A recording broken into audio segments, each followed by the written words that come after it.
Nah sekarang Mahkamah Konstitusi menutup hak kita bahkan untuk berbicara. Kita cuma minta, beri kami kesempatan untuk mendalilkan pikiran kami di dalam mahkamah.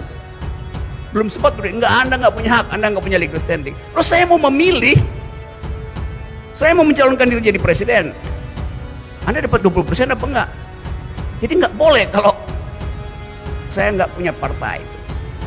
Berarti yang boleh mencalonkan diri sampai Indonesia berantakan cuma mereka yang punya 20%.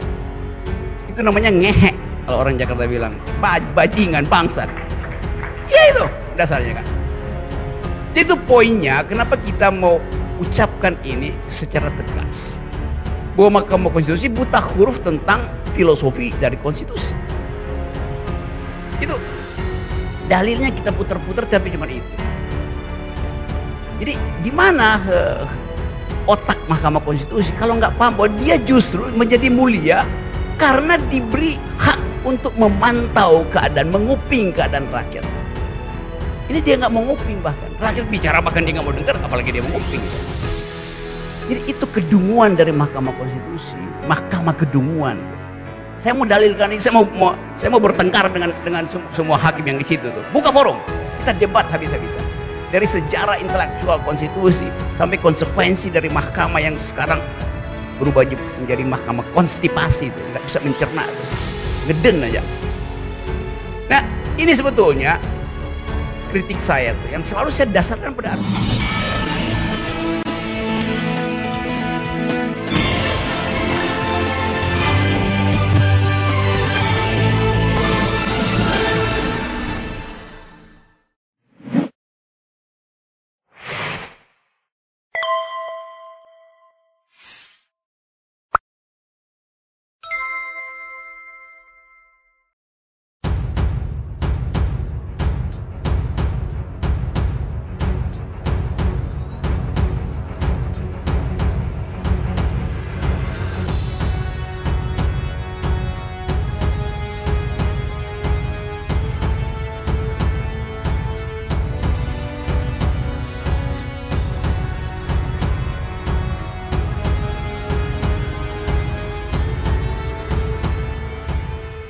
Pengamat politik Rocky Gerung mengkritik Mahkamah Konstitusi (MK) yang kerap memutuskan menolak gugatan uji materi Undang-Undang Pemilu dalam konteks ambang batas pencalonan presiden dan calon wakil presiden atau presidensial threshold 20%. Rocky mengemukakan kekinian MK telah menutup hak rakyat untuk berbicara. Padahal menurut Rocky, para penggugat hanya ingin diberikan kesempatan menyampaikan pikiran melalui gugatan presidensial threshold 20%. Belum sempat menyampaikan dalil di mahkamah. Anda nggak punya hak, Anda nggak punya legal standing. Loh, saya mau memilih, saya mau mencalonkan menjadi calon presiden. Anda dapat 20% atau enggak? Jadi nggak boleh. Kalau saya nggak punya partai, berarti yang boleh mencalonkan diri sampai Indonesia berantakan cuman mereka yang punya 20%. Itu namanya ngehe, kata orang Jakarta. Kata Rocky dalam diskusi DPD RI di Komplek Parlemen Senayan, Kamis 7 Juli 2022. Rocky menyampaikan MK kekinian telah buta terhadap filosofinya sendiri. Ia mengatakan MK telah diberikan diskresi moral untuk memantau potensi penyalahgunaan kekuasaan lewat judicial activism, judicial review hak rakyat untuk meminta review, judicial activism hak Mahkamah Konstitusi untuk menguping problem-problem yang membahayakan konstitusi, tuturnya. Jadi di mana otak MK kalau nggak paham? Kalau dia justru menjadi mulia karena diberikan hak untuk memantau keadaan rakyat, menguping keadaan rakyat. Ini nggak mau nguping, rakyat bicara dia nggak mau dengar, apalagi mau nguping, sambungnya. Untuk itu, Rocky menilai MK telah keliru lantaran dianggap tak paham dengan filosofi dari konstitusi. Rocky justru berani berdebat dengan para hakim MK terkait hal tersebut. Jadi itu kedunguan dari MK, Mahkamah Kedunguan. Saya mau mendalilkan itu. Saya mau bertengkar semua hakim yang ada di situ. Buka forum, kita debat habis-habisan. Dari sejarah intelektual konstitusi sampai konsekuensi dari mahkamah yang sekarang berubah menjadi mahkamah kontivasi ngeden aja. Ini sebetulnya kritik saya yang selalu saya dasarkan pada argumen pungkas Rocky Gerung. Sementara Mahkamah Konstitusi (MK) tidak menerima gugatan DPD RI terkait pasal 222 Undang-Undang Pemilu tentang ambang batas pencalonan atau presidensial threshold dalam perkara nomor 52/PUU/XX/2022. MK menilai DPD RI tidak memiliki kedudukan hukum legal standing dalam perkara tersebut. Menanggapi hal itu, Ketua DPD RI AA Lanyala Mahmud Mataliti menyatakan bahwa hal itu adalah kemenangan sementara oligarki politik dan oligarki ekonomi yang menyandera dan mengatur negara. Mengapa saya katakan kemenangan sementara? Karena saya akan memimpin gerakan mengembalikan kedaulatan negara ini ke tangan rakyat. Sebagai pemilik sah negara ini, tidak boleh kita biarkan negara ini dikuasai oleh oligarki, kata Lanyala kepada wartawan Kamis 7 Juli 2022. Lanyala mengatakan kedaulatan rakyat sudah final dalam sistem yang dibentuk oleh para pendiri bangsa dan tinggal disempurnakan.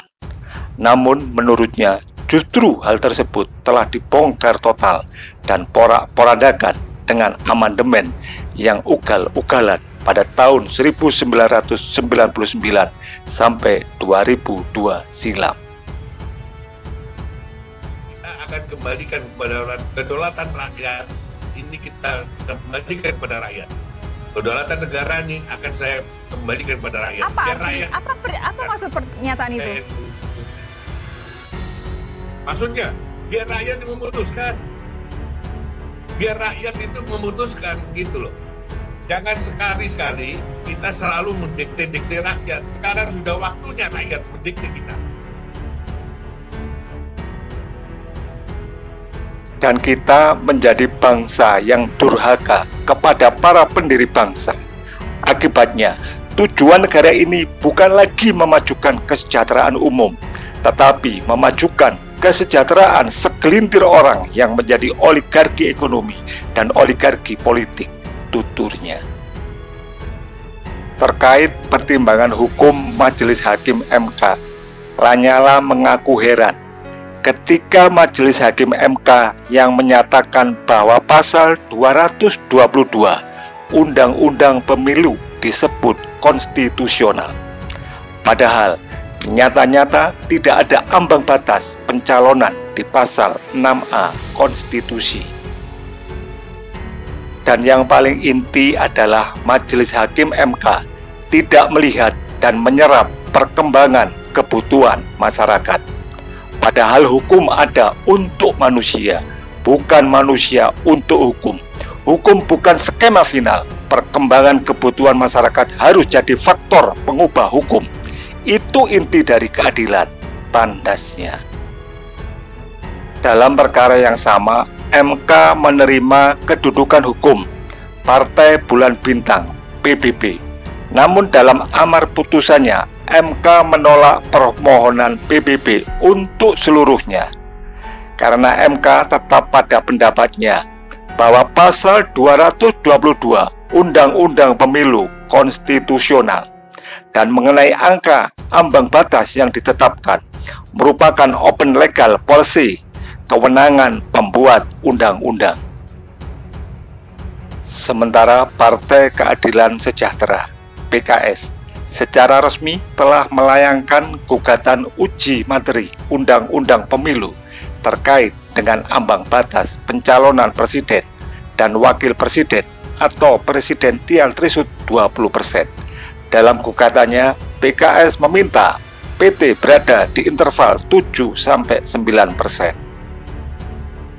Presiden PKS Ahmad Saiku pun menyampaikan alasan mengapa pihaknya tidak meminta PT dari 20% menjadi 0%.